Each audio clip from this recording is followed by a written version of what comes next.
The old painter, Wang-Fô, and his disciple Ling wandered the roads of the Han Empire. They advanced slowly, since Wang-Fô would stop at night to contemplate the starry firmament, and during the day the dragonflies.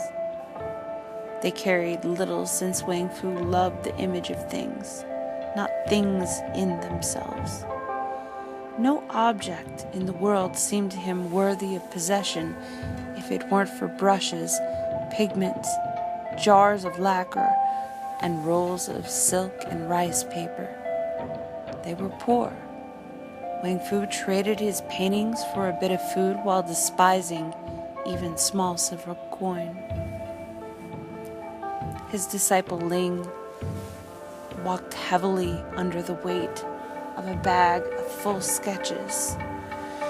He doubled his back respectfully, as if he carried the firmament of the skies, as that sack, to Ling's eyes, was full of mountains covered in snows, with rivers in springs and the faces of the moon in summer. Ling hadn't been born to walk alongside the old man, in whose power was the aurora, was caught in twilight. His father had been a dealer in gold. His mother the only child of a jade dealer, whose estate and legacy he had left her with a curse, at her not having been the son he wanted. Ling had grown in a house where riches died away with insecurities. That existence, carefully tended, had turned him timid. He was afraid of insects, of storm and tempest, and of features of the faces of the dead. When he reached 15 years, his father found him a bride, and he chose the greatest beauty, since the idea of happiness she could provide his son was a consolation to an age when night had turned to no purpose but sleep. Ling's bride was fragile as a reed, infantile as milk, sweet as salvia, salty as tears. After the wedding, Ling's parents took their discretion to the point of dying, and their son was left in the house painted with cinnabar, alone with his bride, who never left off smiling, and the plum tree that flowered pink every spring. Ling loved that woman of limpid heart, just as one might love a mirror never blemished by steam, or an amulet that never failed to protect. He went to the tea houses, as was the fashion, and favored modestly dancers and acrobats. One night, in one of those fashionable tea houses, he found himself accompanied at his table by Wang-Fô. The old man had drunk in order to put himself in a state that permitted him the ability to capture in paint the drunk. His head inclined to one side, as if to better judge the distance between his hand and his cup. The rice wine untied the tongue of that ancient and taciturn artisan that night. Wang walked as if the silence were a wall, and his words destined to spread it with color. Thanks to him, Ling understood the beauty reflected in the faces of the drinkers, blurred by the smoke of the hot drink, the toasted splendor of the skin and meat, licked by the tongue of the fire that lit them, the exquisite rose stains of spilled wine on the tablecloths like withered flower petals. A gust of wind blew open the window, and the storm penetrated the room. Wang-Fô quickly ducked down so that Ling could admire the livid beauty in the seam of lightning, and Ling, astonished, never again feared the tempests. Ling paid the old painter's bill. Wang-Fô had no money, nor bed, nor dwelling. Ling humbly offered refuge. They walked together. Ling carried a lantern whose light projected a surprising flash and sparkle in the puddles, and that night Ling realized with astonishment that the walls of his house were no longer the red of cinnabar, as he believed, but rather the color of an orange that has begun to rot.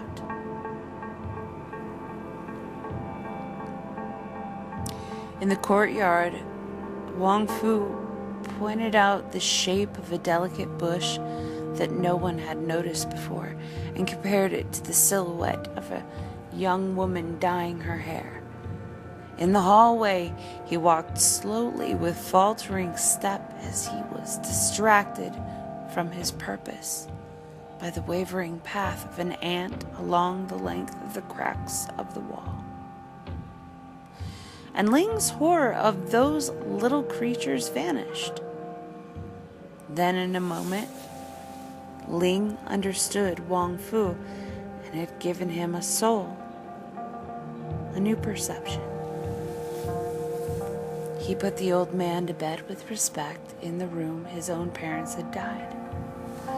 Wang-Fô had dreamed for many years of painting a princess of old, playing the lute under a willow. No woman ever seemed unreal enough to model, but Ling could be, since he was not a woman. Later, Wang-Fô talked of a painting of a young prince tensing a bough under a tall cedar. No youth of his time was unreal enough to model, but Ling sent his wife to pose with bow and arrow under the plum tree in the garden. Afterwards, Wang-Fô painted her as a sprite among the clouds, and she cried as this was a harbinger of death. Since Ling preferred Wang-Fô's portraits of her to herself, her face withered like a flower fighting the wind or the summer rain.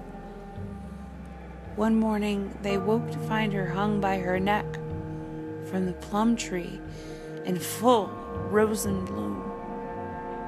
The length of her silken scarf that strangled her mixed her in her wind-blown hair. She seemed more svelte than ever, as pure as the beauties sung by poets in times gone. And Ling never again feared the face of death. Wang-Fô painted her one last time because he admired the greenish tone that dead faces acquire. His disciple, Ling, ground his paints, and the job required such application that he forgot to shed tears. Ling eventually sold his slaves, his jade, the koi fish of his fountain, to provide his master's jars of violet paint brought all the way from the Occident. When the house was emptied, they left, and Ling closed the doors to his past. Wang-Fô was tired of the city where the faces could teach him no more secrets of beauty or ugliness, and together, master and apprentice, they roved the walks of the Empire of Han. Their reputation preceded them in villages, the verge, the thresholds of the fortified castles, and beneath the lintels of the temples where refuged and restless peregrines at the fall of dusk. It was said Wang-Fô had the power to give life to his paintings thanks to the last touch of color he had added to their eyes. The bumpkins turned up supplicate. He paint them a guardian dog, and the lords ask him to paint them soldiers. The monks honor him as a wise man, while the people fear him like a witch. Wang was pleased by these differences of opinion that allowed him to study the different expressions of gratitude, fear, and veneration. Ling begged their daily food, watched over the sleep of his teacher, and took advantage of his euphoria to massage his feet. As the morning threatened and his master still slept, he would go out to look for timid landscape behind the thicket or reed. At night, when the master, disconsolate or disappointed, threw his brushes to the ground, Ling picked them up and put them away carefully, till the inspiration recaptured Wang-Fô's soul. When he was sad and talked of his old age, Ling would smile and point to the robust trunk of the old oak. When he was happy and spoke with light-hearted silliness, Ling would pretend to listen with humility. One day, as evening set in, they arrived at the outskirts of the imperial city, and Ling looked for accommodation to pass the night. The old man wrapped himself in his rags, and Ling lay down beside him to offer the heat of his body. Springtime had just arrived, and the clay floor was still frozen. As dawn broke, heavy footsteps resonated in the hall of the inn. The fearful whispers of the innkeeper were answered in a barbarous shout. Ling stretched and thought of the rice cake he had stolen for his master's alimentation the day before, and didn't doubt they came to arrest him, and he wondered who would feed Wang-Fô on the morrow, who would keep him ford for the next river. The soldiers entered, lanterns first. The light filtered by the colored paper threw red and blue patterns over their leather helmets. The string of the bow vibrated on a shoulder, and suddenly the most ferocious growled without any reason at all. One put his heavy hand on the nape of Wang-Fô's neck, who couldn't avoid noting how the color of his sleeve didn't go well with the color of his jacket. Helped by his disciple, Wang-Fô followed the soldiers, faltering over the uneven ground. The tight group moved forward, and the soldiers laughed at those who would most likely soon be decapitated. At Wang's question, only wild and threatening faces offered response. His tied hands hurt, and Ling, desperate, looked to his masters with a smile. A mannerism that was, to him, more gentle than crying. They arrived at the doors of the imperial palace, whose violet walls stood to the plain light of day like a piece of twilight. The soldiers obliged Wang-Fô to cross innumerable square or circular rooms, each a symbol of the season.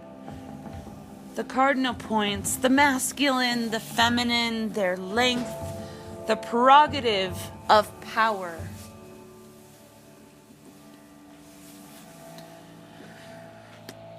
The doors turned on their hinges, emitting a musical note. Their disposition such that one could traverse them all from the rise of the sun in the east to the fall in the west.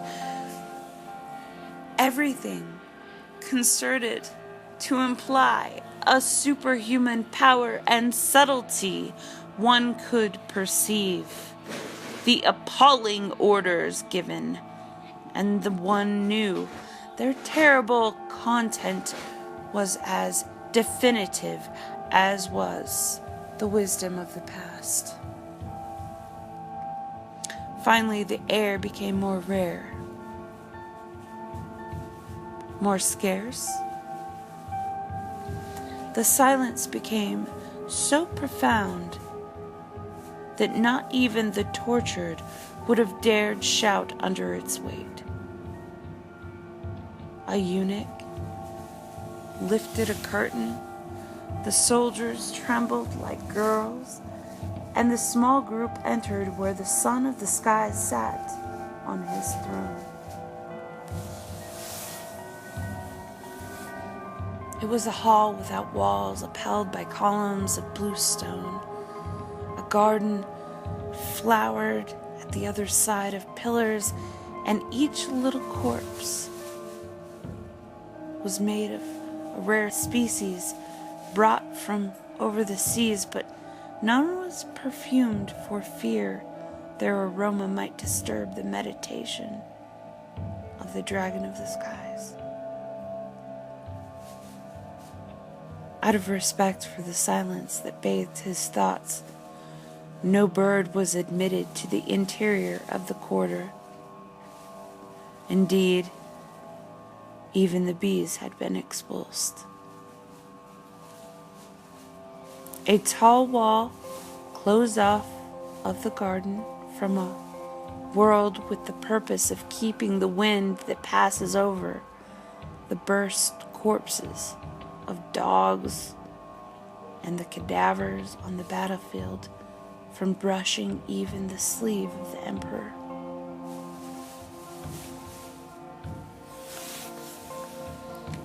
The master of the sky was seated on a throne of jade, and his hands were wrinkled like those of an old man, though he couldn't have been more than 20. His clothes were blue to simulate winter and green to remember spring. His mind was comely but inscrutable, like a mirror set so high it only reflected space. Implacable and inexorable sky. To his right was his minister of perfect pleasure, and to his left his advisor of just torment. As his courtiers lined up by the columns stretched their hearing to catch the least of the emperor's utterances, he had acquired the habit of speaking always in the lowest of voices. "O dragon of the sky," addressed Wang-Fô, prostrating himself. "I am old, I am poor, I am weak. You are the summer, I am the winter. You have 10,000 lives while I only have one, and soon it will be over. What have I done to you? They've tied hands that have never done you harm. You ask what you have done to me, old Wang-Fô," said the emperor. His voice was so melodious that upon hearing it one wanted to cry. He raised his right hand, and the reflection of the floor of jade turned to a moss of sea. Wang-Fô marveled at those long, thin fingers, and tried to remember if at some time he had done a portrait so mediocre he merited execution, but not only couldn't remember such a crime, but thought it highly improbable, as he had hardly stepped into the environs of the court, always preferring the huts of farmers, or in the cities, the hovels of the prostitutes, or the taverns of the peers, where the longshoremen fight. You ask what you have done to me, old Wang-Fô? Pursued the emperor, inclining his thin neck toward the old man, who listened to him. I will tell you, but like poison that cannot enter us, but by our 9 orifices, to put you in the presence of your guilt, I will have to trod the halls of my memory and tell you of my whole life.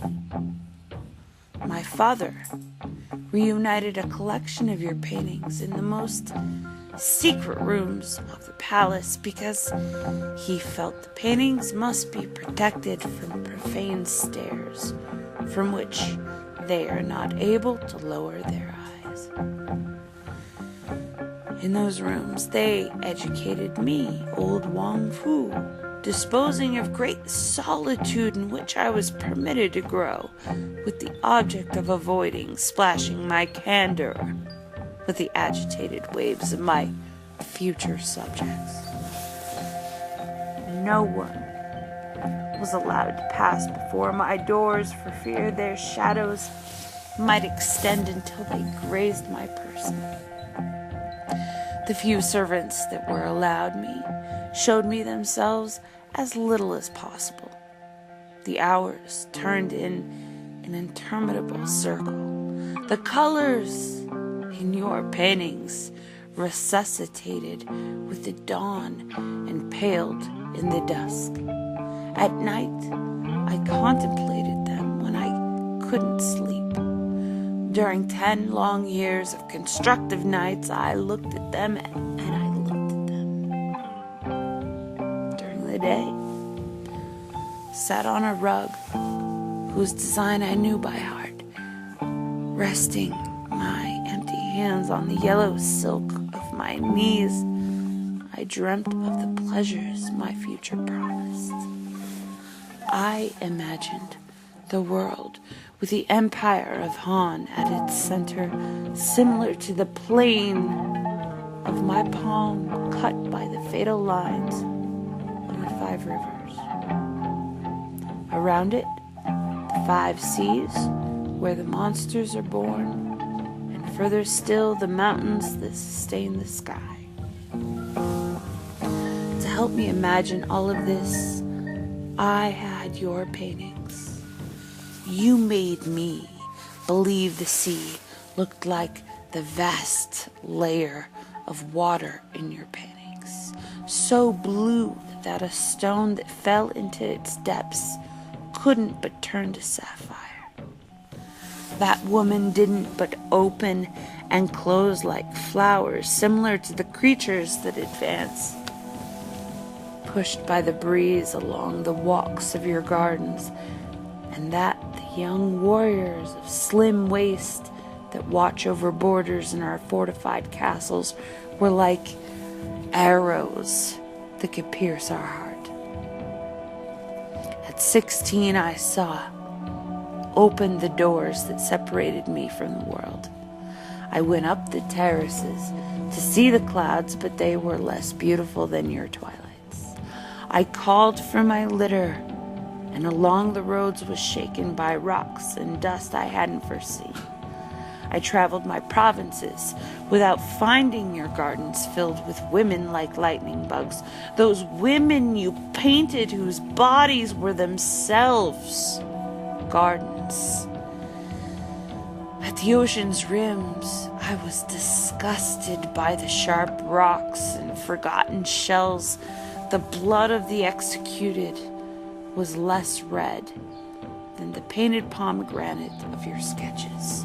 The parasites in the villages impeded my ability to enjoy the beauty of the rice paddies, and the live meat of women revolted me as much as the dead meat hung on hooks at the butchers, while the uncouth laughter of my soldiers made me feel nausea. You lied to me, old impostor. The world is no more than a mass of confused stains thrown to the void by a foolish artist, erased without cease by our tears. The Han Empire is not the most beautiful, and I am not an emperor. The only empire worth the ruling is the one you penetrate, old Wang-Fô. by the walk of 1,000 turns and 10,000 colors. Only you rule over mountains whose snows never melt, over fields whose narcissi will never wither. This Wang-Fô, I've found the torment of your curse. I'm disgusted by all I own and wish for all I cannot have. To lock you in the only cell from which you cannot escape, I have decided to burn your eyes, since they are the magic doors to your realm. And since your hands are the 2 roads with their 10 bifurcations that lead you to the heart of your kingdom, I'll have them cut off. Do you understand me, old Wang-Fô? Upon hearing the sentence, the disciple Ling pulled a gap-toothed blade from his belt and threw himself on the emperor. But long before his lunge reached the sun of the sky, 2 guards caught him up, and the Dragon King smiled as he added in a whisper, I hate you also, old Wang-Fô, because you have been loved. Kill the dog. Ling quickly jumped back so as to not offend his master with the splashing of his blood, and one of the guards lifted his saber, and Ling's head was separated from his body like a plucked flower. The soldiers picked up the pieces of his body, and Wang-Fô, though desperate, could nonetheless avoid admiring the gorgeous scarlet stain juxtaposed against the jade floor. The emperor had made a slight sign, and 2 eunuchs cleaned his eyes. Listen to me, Wang-Fô, said the emperor. Dry your tears. It's not the moment to cry. Your eyes must remain clear for the purpose that the little light left to them must be put to a use that mustn't be ruined by the midst of sorrow. I do not want your death because of rancor, nor of cruelty do I want to see you suffer. I have another project, old Wang-Fô.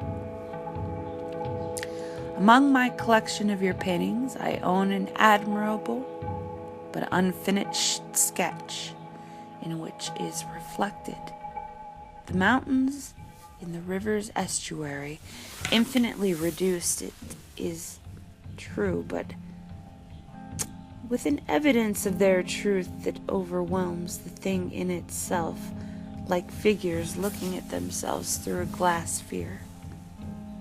This work is unfinished, Wang-Fô.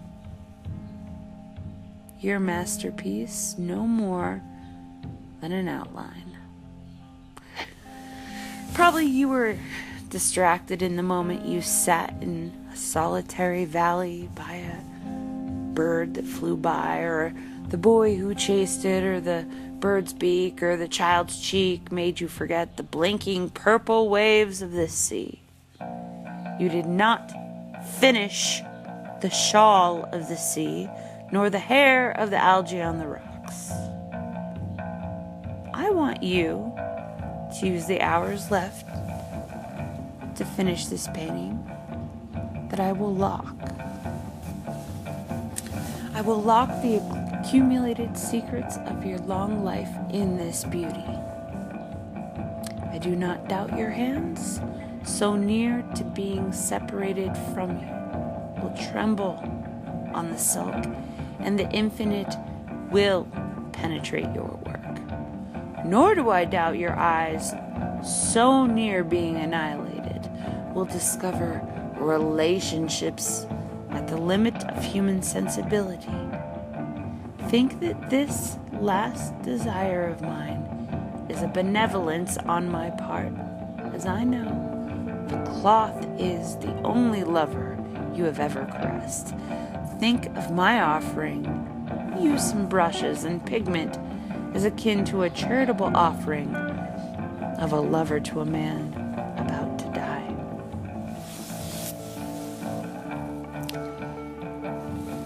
At the lifting of the small finger of the emperor's hand, 2 eunuchs brought the unfinished painting where Wang-Fô had sketched the sea and the sky.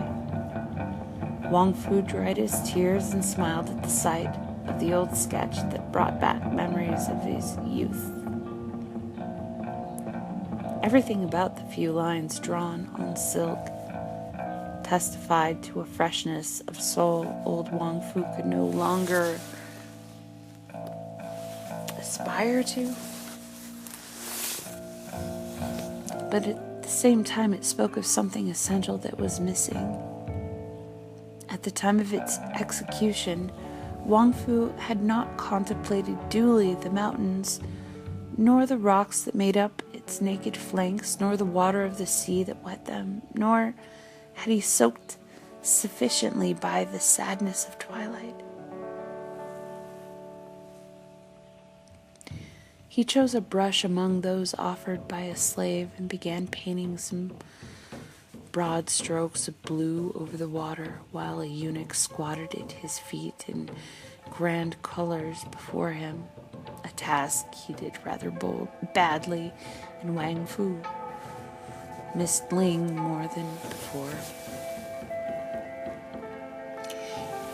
He began adding a tiny point of rose to a cloud that rested on the mountain. Then he added some wrinkles to the surface of the sea, which did no more than accentuate its serenity. The jade floor on which he stood began to become distinctly humid, but Wang-Fô, absorbed in his work, did not notice. The fragile boat in the foreground now filled the whole first plane of the silk scroll, and the sound of oars splashing in the water could be heard in the distance, but came closer and closer and grew louder and louder until it filled the hall of the Son of the Sky, and then it stopped, and only the melancholy drip of the raised oars broken the imperturbable silence. It had been some time since the red irons heated too close to old Wang-Fô's eyes. They had gone out and become cold in the hot coals of the executioner's brass bowl. The courtiers, immobilized by the etiquette of the court, stood on tiptoe, reaching for breath above the waters that filled the room without walls.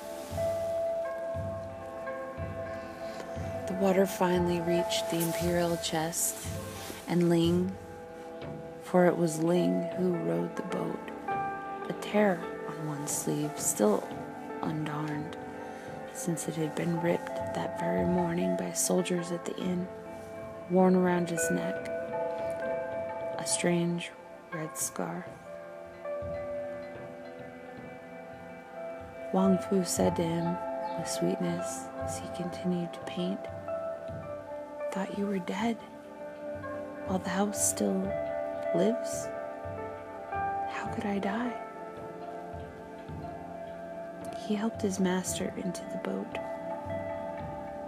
The green jade ceiling reflected in the still waters, and the braids of the courtiers floated beside their heads like serpents, while the pale head of the emperor floated like a lotus above the wetness. "Look, my disciple," said Wang-Fô with melancholy. "These poor unfortunates will drown if they haven't already. I didn't know there was enough water in the sea to drown an emperor. What can we do?" "Don't worry, master. They will soon be left without even a memory of having been wet. Only the emperor will retain a bit of marine bitterness in his heart as memory of this moment.